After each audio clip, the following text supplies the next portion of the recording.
अविनाश जी, आपने इस language course के स्कोप के बारे में तो बता ही दिया है। इस विषय पर कुछ और जानकारी देना चाहेंगे? स्कोप। जी मतलब मैं इतना ही बोलूँगा। अभी जो एंट्रेंस एग्जामिनेशन के फॉर्म भरना चाहते हैं ये है कि आजकल अभी जो है एशियन लैंग्वेजेस का बहुत अच्छा स्कोप है, बहुत अच्छा डिमांड है compare to European languages like French, German. इससे कंपैरिजन में अभी एशियन लैंग्वेजेस का अच्छा स्कोप है अभी के मार्केट में के अनुसार, क्योंकि लाइक चाइनीज़, जापानीज़, कोरियन, ये भी हमारे जे में कोर्सेज़ हैं, ग्रेजुएशन प्रोग्राम है। तो जो लोग अभी चाहते हैं, क्योंकि आने वाले समय में ये सब फील्ड अच्छा है, स्कोप है, इन तीनों लैंग्वेजेस में बहुत ज़्यादा स्कोप है। मेरे कुछ फ्रेंड्स हैं जो कोरिया सीखे हैं, सारे लोग को मोस्टली 80% लोग कोरिया में सेटल हैं। तो यहाँ पे स्कोप ज़्यादा हो जाता है, क्योंकि क्या हुआ है कि यूरोपियन लैंग्वेजेस में if you talk about 10-15 years back तो इतने लोग इंग्लिश नहीं जानते थे, लेकिन अभी जो न्यू जनरेशन्स वहाँ के लोग आ रहे हैं, they know English, they understand, they use English in their business, in their everywhere. तो उतना स्कोप जो लिमिटेड होता जा रहा है। But still if you see China, if you see Japan, if you see Korea, they are still holding their languages. उन्होंने अपना language को होल्ड करके रखा है। तो ऑब्वियसली उन वहाँ पे डिमांड है, तो हमारे पास भी डिमांड ज़्यादा होने लगते हैं कि जो the students who know these languages. So अगर कोई career as an career opt करना चाहता है अभी के टाइम पे, अभी for next let's say for next 5 years, I think they should go mostly with the Asian languages. अच्छा, एक मैं पर्सनल क्वेश्चन पूछना चाहता हूँ।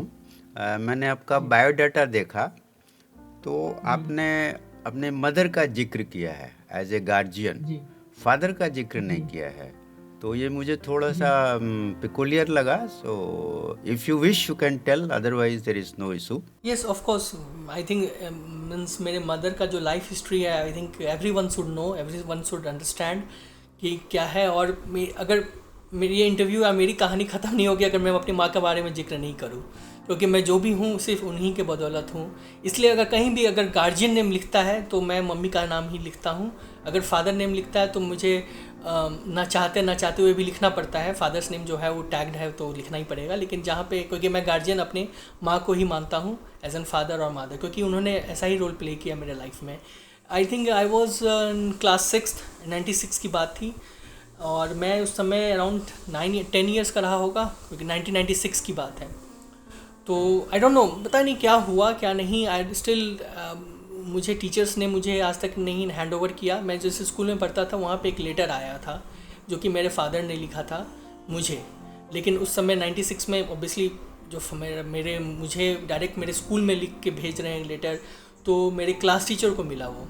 तो क्लास टीचर ने मुझसे ऑफिस में बुला के पूछने लगे कि अ, मेरे फैमिली के बारे में, फैमिली के घर के बारे में, कि क्या है, how my relationships and all. तो मुझे भी थोड़ा सा ये लगा। फिर उन्होंने बताया कि एक लेटर है, लेकिन उन्होंने हैंड ओवर नहीं किया वो लेटर, मुझे दिया नहीं वो लेटर। वो लेटर में क्या था मैं आज भी नहीं पता। लेकिन उस इंसिडेंट में मुझे लगा कि कुछ तो है। मेरे सिर्फ एक ही मेरे क्लास टीचर ही नहीं, मेरे अदर टीचर्स ने भी मुझसे बुला के बात किया, मेरे फैमिली के बारे में पूछा and all this things. I still don't know कि क्या था उस लेटर में। लेकिन उसके कुछ देर बाद कुछ ऐसा हुआ मेरे फैमिली में कि I still don't know the reason why, but my father left all three of us one ऐसे, मेरी माँ और मैं और मेरा छोटा भाई।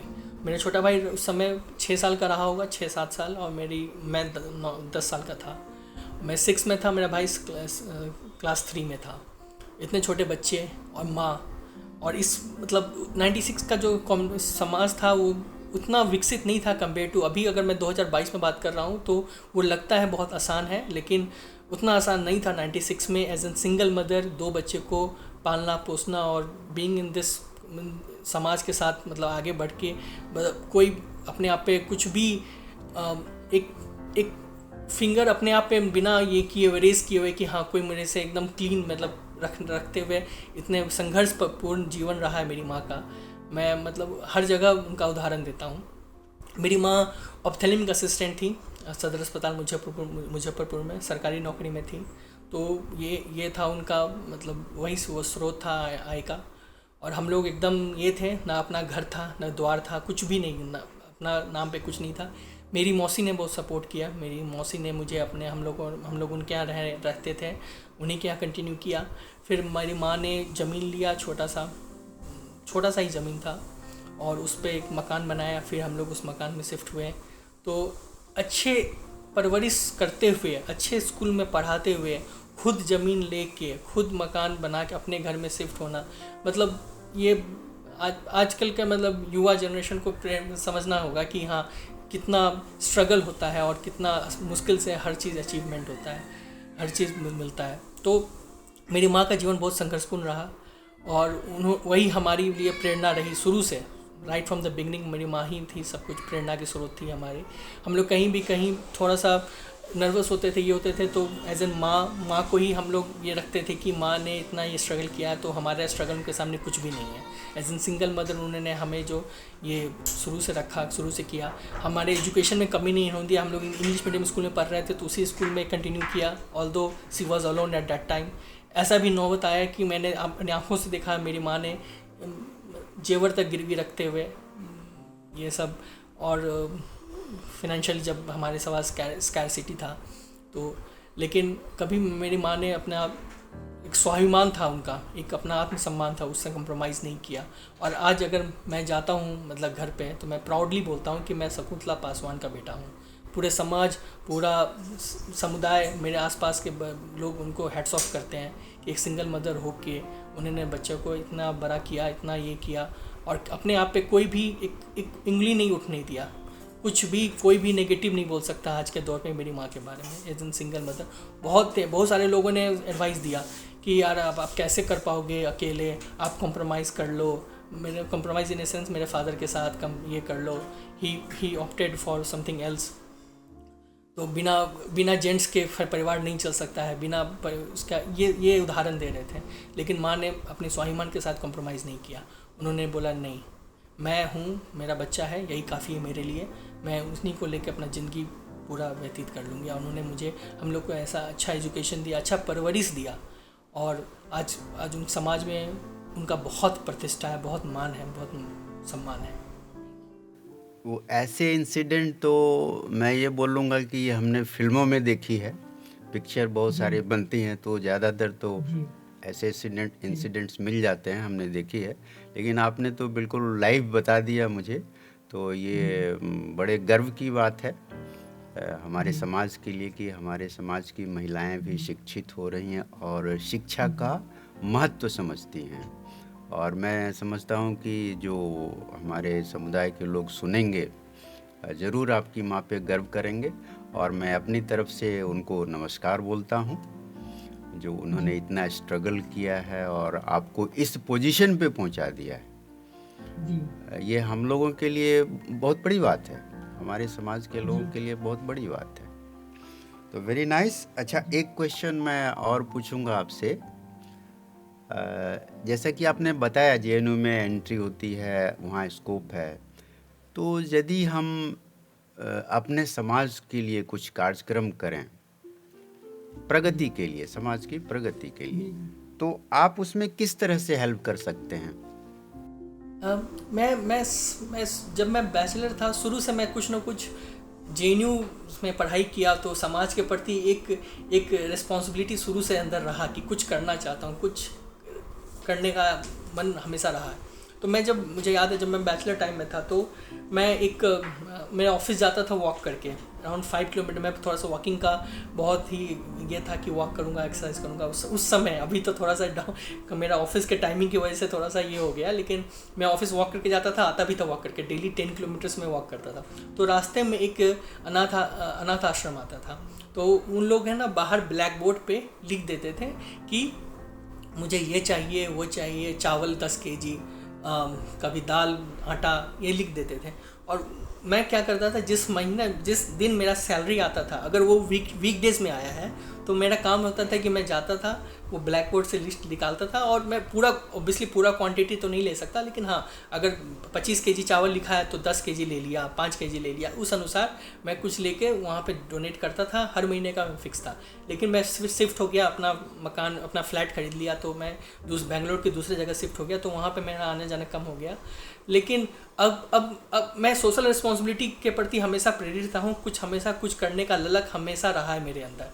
अब बात आती है अपनी समुदाय की। ऑब्वियसली सर, अगर मुझे मौका मिला तो मैं आगे बढ़ के कोई लैंग्वेज फील्ड में है, मैं जेएनयू में कोई अगर एंट्रेंस का एग्जामिनेशन देना चाहता है, उसके बारे में और इन्फॉर्मेशन देना चाहता है, देखें आप मेरा नाम नंबर शेयर कर सकते हैं। I will definitely love to help them.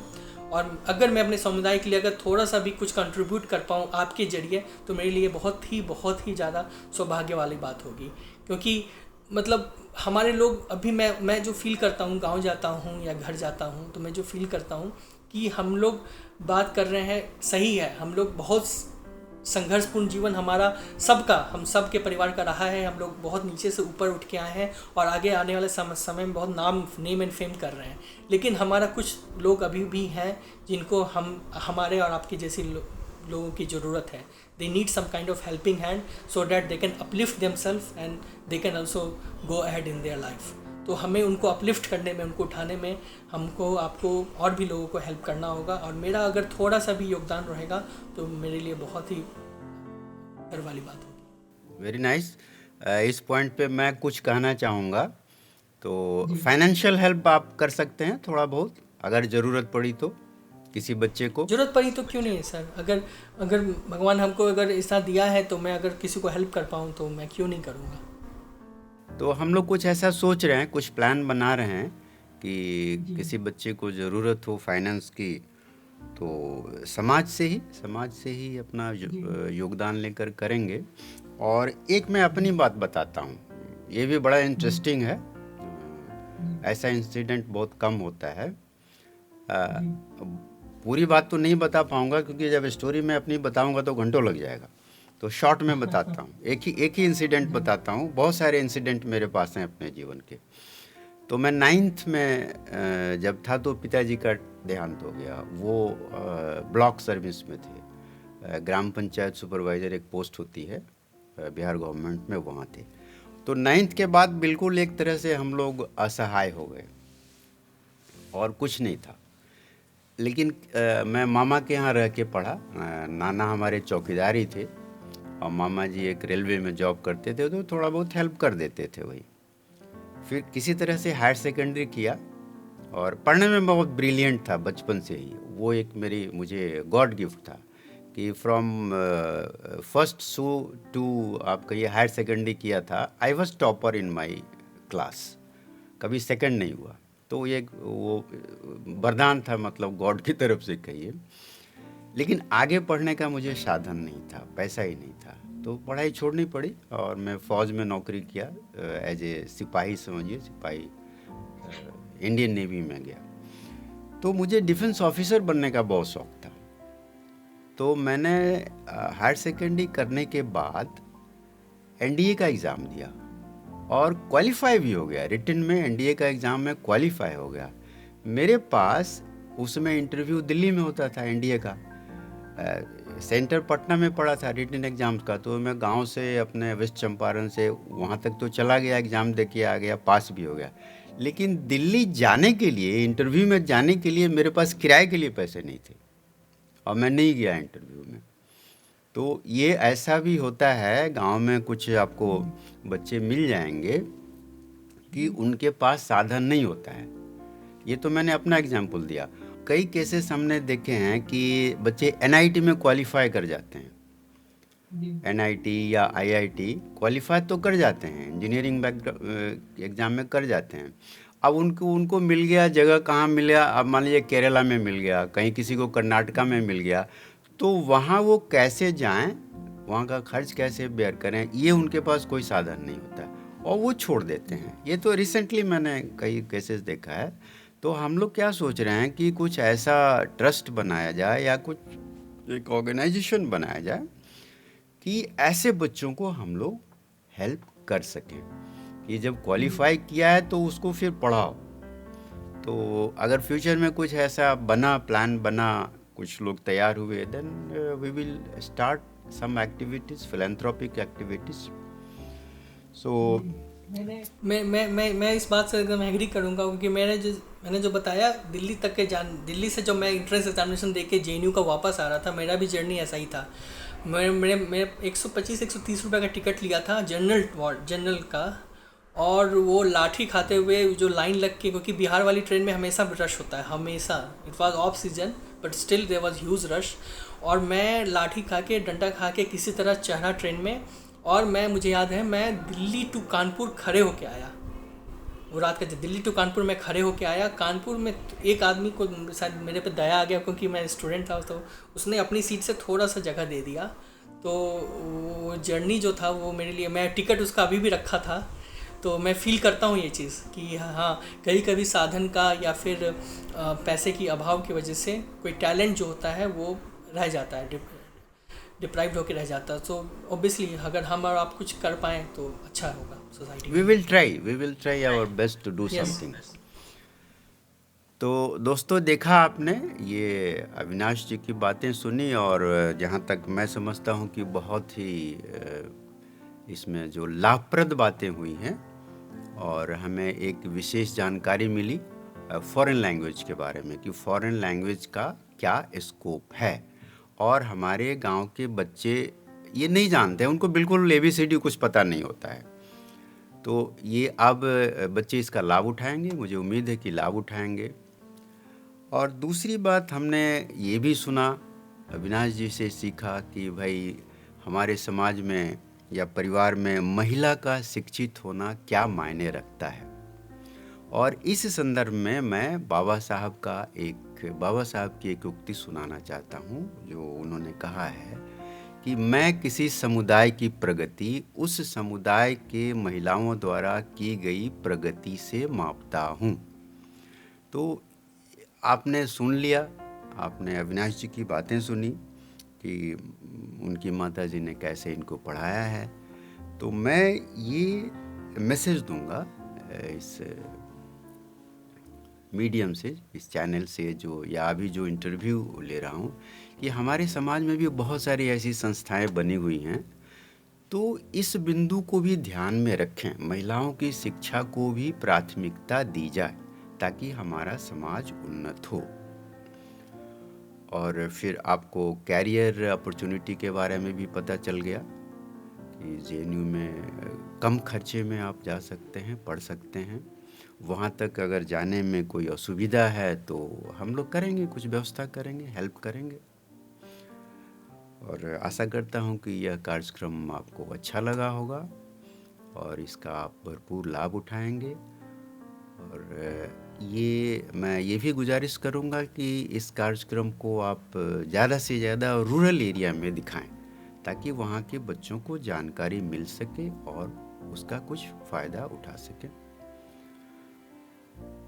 Avinash ji, thank you very much for this. आपने जो समय दिया अपना, और बड़ी अच्छी बातें कही, बहुत ही काम की बातें आपने कही है। और हम लोग कुछ करेंगे, हम लोग भी अपनी तरफ से भी समाज के लोग। दरअसल इंटरव्यू लेने का मेरा मकसद ही यही है कि आप जैसे लोग आगे आएं और फिर जो हमारे वंचित भाई बहन हैं, इकोनॉमिकली वीक हैं, नॉलेज नहीं है, लैक ऑफ नॉलेज है, तो उनको कुछ जानकारी भी दी जाए और उनको कुछ हेल्प भी किया जाए आगे बढ़ाने के लिए। So once again thank you, बहुत बहुत धन्यवाद एंड मुझे मौका देने के लिए और मुझे उस लिस्ट में रखने के लिए कि जहाँ पे आप लोगों से बात करके इन्फॉर्मेशंस को आगे प्रेरित कर रहे हैं, लोगों को प्रेरित कर रहे हैं। मुझे इस मौका के लिए, इस अपॉर्चुनिटी के लिए बहुत बहुत धन्यवाद आपका। तो दोस्तों आज के लिए इतना ही। फिर हम मिलते हैं अगले कार्यक्रम में किसी और नए मेहमान के साथ। जय हिंद।